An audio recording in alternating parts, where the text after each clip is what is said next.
दीपावली पर्व पालन करा चली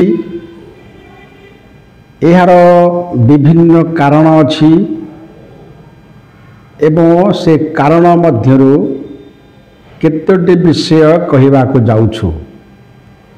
मूल निवासी शांत सरल अमायिक राजा मानकु हत्या करा जाइछि।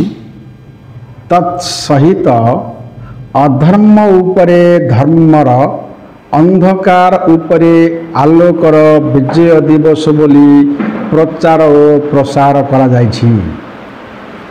आजिकाली दीपावली उत्सव एक महा आडंबर सहित विशेष भाव काली पूजा नाम प्रसारित करा चली।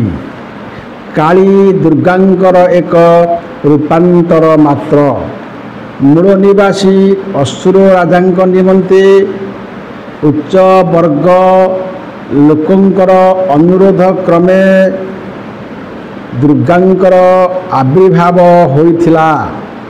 से त्रिपुर विजयी महिषासुर बध करिबा सहित शुंभ निशुंभ आदि दैत्यों को बध करी असुर वंशर अनेकों को विनाश करिथिले। कालक्रमे तांक मुखमंडल क्रोध जर्जरित होई सर्वांग शरीर कराल काली मारी आच्छादित होई जाइथिला।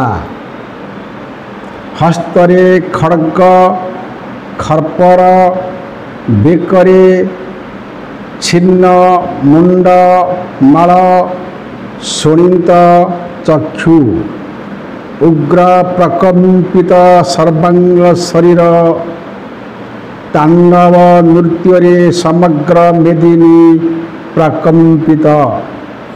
देवगण मध्य भयभीत होई उठिले।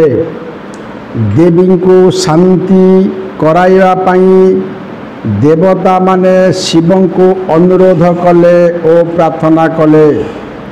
कैलाशपति शिव देवींकर यात्रा पथरे चिति होई सोई पड़िले।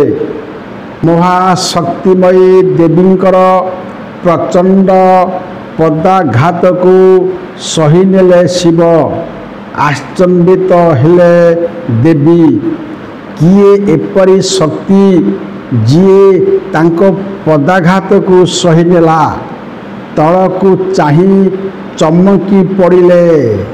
सुदीर्घ जिह्वा बाहर करी कामुड़ी पकाइले। सेही रूपरे महाशक्ति को महाकाली रूपे पूजा करागला। सेही तिथि काली पूजा रूपे अनुष्ठित हेला। धर्मशास्त्र मतरे कार्तिक कृष्ण चतुर्दशी को नरक चतुर्दशी कहा जाए। पूर्वे एही दिन कृष्ण कालींक साहाय्यरे नरकासुर को विनाश करिथिबारु तत्पर दिन काली पूजा उत्सव पालित हुए। द्वापर जुगरे दीपारी नामक मूल निवासी असुरर समत कार्यकलापरे अतिष्ठ होइथिले उच्च वर्ग लोक माने बा देवता माने। कृष्णक निकटरे निवेदन करिबारु प्रार्थना करिबारु कृष्ण एही दिन दीपारी दैत्यों को बध करिथिबारु एही उपलक्षे दीपारी बा दिवाली उत्सव पालन करा जाउछि।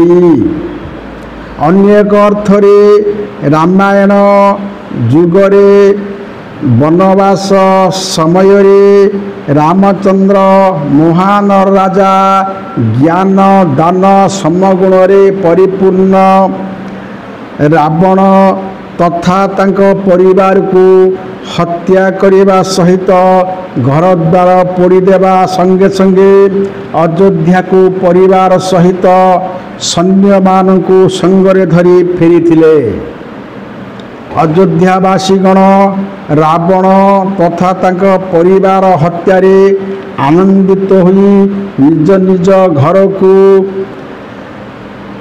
ओ नगरी को आलोकमाला सर्जित करी रामंकर प्रत्यावर्तन अत्यंत खुशी हुई बाण फुटाई दीप जलाई स्वागत करथिले।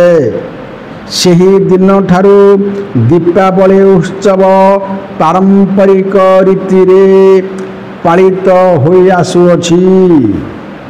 ବ୍ରହ୍ମାଣ୍ଡ ପୁରାଣରେ ଉଲ୍ଲେଖ ଅଛି ଯେ ହେମନ୍ତ ଋତୁର ପ୍ରବେଶ କାଳରେ ଯେତେବେଳେ ଭଗ ନାମକ ହିରଣ୍ୟରେ ତସମ ସୂର୍ଯ୍ୟ କନ୍ୟା ରାଶିକୁ ସ୍ପର୍ଶ କରନ୍ତି ସେତେବେଳେ ପିତୃଲୋକରୁ ପିତୃପୁରୁଷ ମାନେ ମର୍ତ୍ତ୍ୟଲୋକରେ ଅବତରଣ କରନ୍ତି।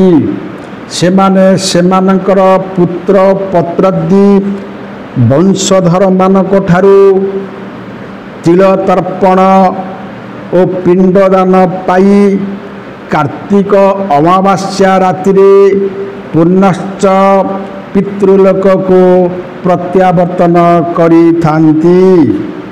कन्या राशि मर्त्यलोक अवतरण करिथिबा पितृगुण तुला राशि सूर्यंकर प्रवेश काल पितृलोक को पुनर्बार फेरी जाती। सेमानक यात्रा पथ को आलोकित करने उद्देश्य दीपदान बा आलोक प्रदान करा जाई थाए। सेथि निमंते गृहस्थ माने अर्थात जो मानकर स्वामी आ स्त्री थांती से माने सो गृह रे पितृपुरुष मानक उद्देश्य पया श्राद्ध अनुष्ठित कराई श्राद्ध परे से माने दीप ओ काउरिया काठिरे अग्नि संयोग करी परमात्मा पितृगण को विदाय संबर्धना जनाती। बड़ बड़ुआ हो अंधार आसी आलुअरे जाओ 22 पाहाचे गड़ गड़ उठाओ। मंत्रोच्चारण सहित पितृपुरुषों उद्देश्य दीपदान करा जाई सद्गति कामना करा जाई थाए। यह कहिबार कथा सत्य अनुसंधान चैनल माध्यम यह परिप्रकाश हो जाउछु कराउछि जे पितृपुरुष माने से माने एते दूरु आसी आउ थरे श्राद्ध ग्रहण करी पितृलोक को जानती। यह केते दूरु सत्य केते दूरु मिथ्या विवेचना करंतु। एवं ये जो पर्वटी पालन होची एते अर्थ व्यय करी आलोकरे सर्जित कराही बाण फुटिया हाई केते जे आनंद उल्लास पितृपुरुष मानक उद्देश्य एवं रामचंद्र विषय नहीं जो प्रकार घटना घटी जाउछि जो प्रकार शिक्षा दिया जाउछि आपण माने विचार करंतु सत्य की मिथ्या। अनेक धर्मावलंबी अछंती केतेक गोष्ठी लोक अछंती से माने कार्य अंशी हो नांती। जो माने होछंती सतरे पितृपुरुष माने कोन ए पिंडदान ग्रहण करुछंती ना या गोटे प्रहसन चलीछि ना गोटे व्यवहार चलीछि आपण माने विचार करंतु। तेणु विचारक मंडली माने सुचिंता करी या उपरे किछि प्रतिक्रिया रखंतु। रहुछि नमस्कार।